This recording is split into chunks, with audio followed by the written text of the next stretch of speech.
দুঃখের কথা আছে কিছু বলছি আমি এখন, গোটা বোম্বে পাল্টে যায় হয়েছে এইরকম। অনেকদিন পর খুঁজে পেয়েছিল ভাই ভিডিওটা।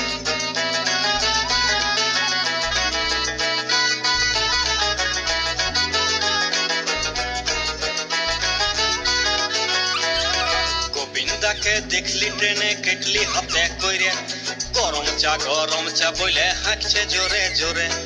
অমিতাভকে দেখে চোখে জল আসে যায়, সাইকেলে করে বেচারা বড়ি বিকতে যায়। জয়া দমে কষ্ট করে বিড়ি ভিজাই পরে, নিজেই বড়ি দিয়ে প্যাকেট নিজেই করে ঘরে। আমির খানের অবস্থাটা ভালো যাচ্ছে নাই, ঠোঙ্গা করে কোন রকম আধ পেটা খায়। কি করব? শাহরুখ খানের কথা আমি কি বলবো আর, ব্ল্যাক করতে যায় খাইলো পুলিশের